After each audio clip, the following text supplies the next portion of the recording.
If you're a passionate enthusiast photographer, then the 80D is the next step for you. Please be sure to check out our first video where we go through some of the features on the 80D and the button layout. In this video, we're going to have a look at some of the more advanced features the 80D offers and how they work. First, we'll start with auto. Located on our mode dial at the top, it is signified by a green box with the letter A inside. You'll also see on your rear screen what mode you're in at any time. Auto takes care of the entire image processing for you. It decides shutter speed, aperture and ISO. You simply need to compose your shot and fire when ready. Next, we're going to have a look at the creative auto modes. Simply turn our top dial to CA. You'll notice on the rear screen, an explanation comes up as we turn that dial. Within the creative auto modes, it allows you to make simple decisions, such as how much blur in the background I would like. To change these settings, we can either use the touchscreen by pressing the Q button in the bottom left, and then selecting how much background blur we would like, whether it be minimal or sharp, or we can use the left and right arrow keys. Let's have a look at some of the semi-automatic modes. Let's start with time value, also known as TV. On the top here, we can change our mode dial around to TV. On the rear screen, it confirms the setting that we're in and also gives us a brief explanation on what that setting can achieve. To change the settings within TV, we can either use the touchscreen, select the shutter speed value and swipe left or right to speed up and slow down. Alternatively, we can use the top rotational dial to increase or decrease shutter speed accordingly. Let's have a closer look at how increasing and decreasing your shutter speed can affect your photos. If I start my bobblehead in action and shoot it at 1,000th of a second, my image will appear as though there is no movement at all. Adversely, if I slow my shutter speed down to, let's say, 1/10 of a second, and I shoot the same object, you'll clearly see movement within the frame. A fast shutter speed is useful to freeze the moment within high-speed action, such as sport. On the other hand, a slower shutter speed helps show movement within the frame and influence the viewer. Next, we're going to have a look at AV mode. What I'd like you to do is change your mode dial to AV on top of the camera. And with the use of live view, you're able to see what I see. To change our aperture value, we can either touch the value on the screen and swipe with our finger, the same as we can with shutter speed. Alternatively, we can use the top rotational dial to increase or decrease the aperture value. Let's have a closer look at what aperture value does to our image and how it can influence the viewer. Remembering this model is a touchscreen model, so to gain our autofocus point, we can simply touch on the object we wish to be the main focal point. If we begin by shooting this scene at f5, you will notice that there is a very shallow depth of field. At an aperture of f5, you'll notice that it's isolated the subject that I focused on. The other objects within the frame are out of focus and indistinguishable. Let's explore what happens if we increase our aperture. So by using the top rotational dial, I'm going to increase my aperture to f22. Still focusing on the same point, taking my photo. If we look at playback now, you can clearly see all 4 objects are in focus. This could be useful if shooting landscapes. To change our autofocus points on the 80D, we can do this 2 ways. Firstly, locating the AF point changing button, located right behind the shutter release button. Looking at the rear screen for a moment, as I push this button, it cycles between the 4 different autofocus point options. Firstly, there's a single point option.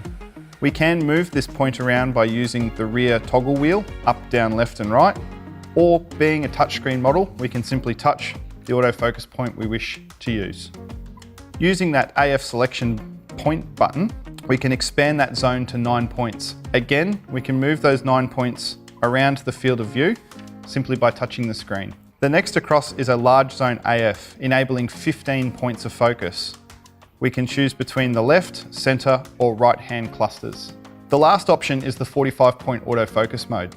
This puts it in the camera's hands to decide which autofocus point to use. This camera has 3 autofocus shooting modes. We can access the AF shooting modes by the button on top. You'll notice that there are 3 options on the rear screen. Again, we can use our finger to touch them, or we can use the dial to rotate between the 3 options.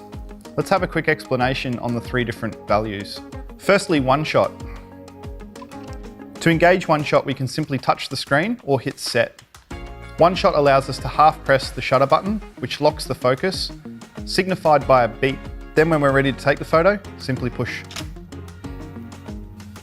One shot's a great AF mode to be in for shooting still objects portraits, and landscapes, and the like.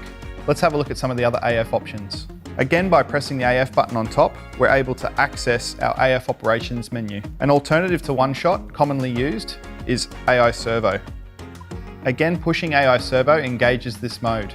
The main difference between one shot and AI Servo, where one shot locked onto focus on the object when half pressing, Servo continually searches within those autofocus points for movement and maintains focus with that movement until you're ready to push harder and take the image.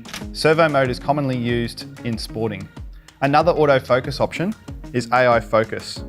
AI Focus is best described as a hybrid focusing mode, where you're letting the camera decide whether you should be in one shot or AI Servo based on the scene which you're trying to capture. This model is also equipped with a rear autofocus option. You'll notice a button labelled AF on the rear of the camera. The easiest explanation on how this works is by pressing this button, it gives you the same functionality as half pressing the shutter. It just makes it a more ergonomic way to focus, particularly when using servo modes. Next, we're going to have a look at white balance and how that influences our image. I'm going to pop the camera in live view here so we can all see what's going on. At the moment, our camera is set to automatic white balance. What it's doing is it's taking a reading of the light that's available around me and giving me the correct balance to make white look white. To change our white balance whilst in live view, we can press the Q key. Q will bring up the quick menu, also enabling the touchscreen for me. You'll notice at the top right here, the letters AWB, which stands for Auto White Balance. If I press this key, it will now give me the options of white balance on the screen at the bottom. You'll notice settings such as sunlight, shade, clouds, tungsten, fluorescent. Let's have a closer look at how those settings can influence the colours within our image. Firstly, let's have a look at daylight. If we take an image using the daylight function, our colours will look fairly normal in this environment. If I were to change that function from daylight to shade, for example, our next image will appear warm on the screen. If I would like to make it look a little cooler, I can also change that daylight function to tungsten, for example, which will certainly make the scene look cooler. White balance is adjustable to give you, the photographer, the ability to influence the viewer of your image. For example, if you were to choose tungsten on a sunny day, you can influence the viewer into thinking that you're in a cold environment. This model is also equipped with exposure compensation. What that is a handy little feature when you're in some of the automatic modes, such as TV or AV mode, to be able to tell the camera whether you'd like the scene to be brighter or darker. It's a very simple adjustment. Let's look at how it's done. Here on the rear screen, I've enabled live view. To change my exposure compensation, all I need to do is turn the rear wheel to the right to increase my exposure, or to the left to decrease my exposure. Live view is brilliant for looking at exposure compensation because it's giving me a genuine result of what the picture is going to look like before I've even taken the photo. A second way of changing exposure compensation is to use the touchscreen. Exposure compensation is commonly used in backlit scenes to allow the photographer to highlight the foreground interest. This model is enabled with multiple shooting modes. Let's have a look at what they are and how they can affect our images. To change our drive modes, this model has a drive button on top. By pressing the drive button, on the rear screen, we will now be prompted with our different drive options. Firstly, we have single shot. Single shot simply means every time we press the shutter button, it takes one photo. Changing over to multiple or high speed continuous mode, it allows us to take multiple shots repetitiously. We also have other options such as 10-second self-timer. 10-second timers are fantastic if we've got the camera set up on a tripod, taking a family portrait that we need to be a part of also. When we press the shutter button, the camera simply counts to 10 before taking a single shot. Another drive mode to look at is the 2-second self-timer. The 2-second self-timer is simply there if you left your shutter release cable at home, for example, on a long exposure. When you press the button to release the frame, sometimes you can shake the camera. The 2-second self-timer allows you to push the button, camera counts to 2, then it takes the photo. For example, another feature of this model is the interval timer mode. If you're a budding time-lapse photographer, then this model has the features that you will want. Interval timer modes allow us to trigger the camera repetitiously over a period of time determined by us. Let's have a closer look at how to set this up and what options are available to us. To access our interval timer, we simply hit the menu button, and in the fourth red menu, the first option you will see is interval timer. Again, using the touchscreen, I can enable this option. At this point here, it prompts me if I'd like to change some of those features to press info. Within the interval timer, there are really two options to select. Firstly, the interval between frames. At the moment, I have it set to 10 seconds. To adjust this, I can simply press that button and rotate my dial up or down to the selected value I would like. On the rear screen here, this is represented as hours, minutes, and seconds, really giving us the opportunity to time-lapse across multiple days if we wish. Below that is the number of shots we would like to achieve. You'll notice again by touching this value, we can increase or decrease the value. Below the interval is the number of shots required. We can adjust this from 1 to 99. However, if we want to do more than 99 photos, by selecting 00, this gives us unlimited shooting. What this means is that the camera will keep shooting until either the memory card is exhausted or the battery goes flat. The camera is also enabled with a bulb timer. This is handy for people who want to do long exposures in excess of 30 seconds. Let's have a look at how it works. Firstly, we need to change our top dial to B for bulb value. Within the bulb timer, we have two functions or two settings that we need to change. Firstly is aperture to determine how much depth of field we would like in our long exposure. And secondly, the ISO. Generally speaking, long exposures are done at very low ISO. Once we're at this point and we've set up our camera for the composition we would like. Now to set up the bulb timer, all we need to do is press the menu button. Right below the interval timer we just looked at, you will see that the bulb timer is now able to be enabled. By enabling this timer, we can also hit info here. We are now presented with a selection of hours, minutes, and seconds for that bulb timer. To change the numbers, simply touch the value you wish to change and then scroll your wheel up and down accordingly. Again, this is represented as hours, minutes, and seconds.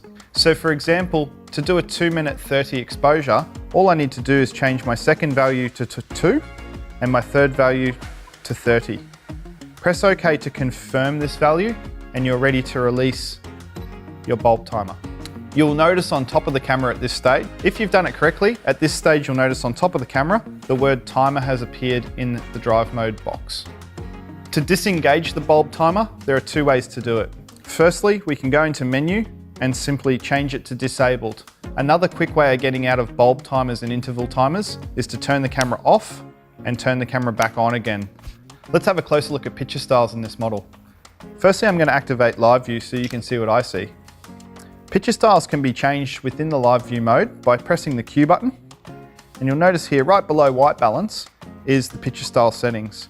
Again, by pressing on that option, down the bottom here we have all of the various versions of picture style we can use, such as automatic, standard, portrait, landscape.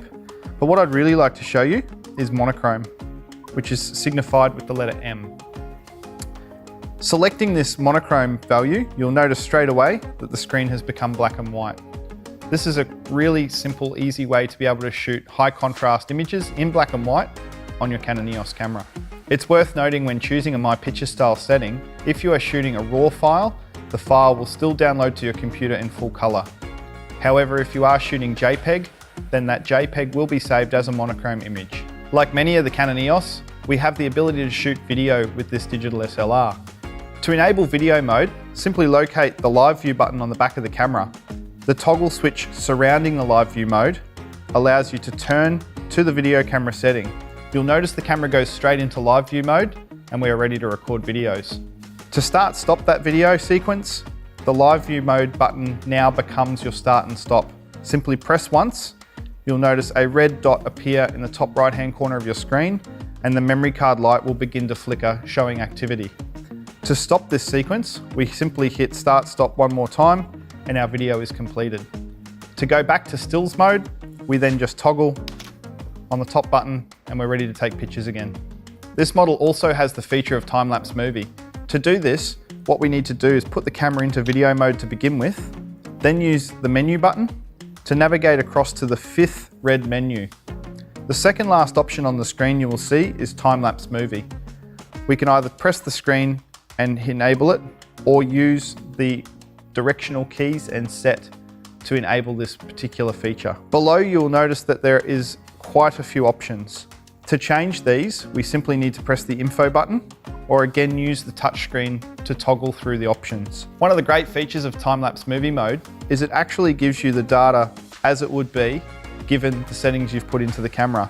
So for example, if I have an interval of 3 seconds here and the number of shots I would like to take is 300, represented graphically down the left-hand corner is how long that will actually take to complete.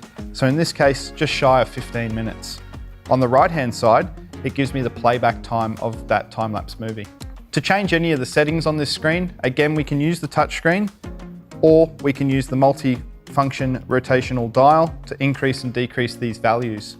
Once we're happy with all of these values, all we need to do is press OK, and we're ready to shoot our time-lapse video. Another creative feature of this model is multiple exposure mode. To access this, we simply hit the menu button, navigate to the third red menu. Second option from the bottom is multiple exposure mode.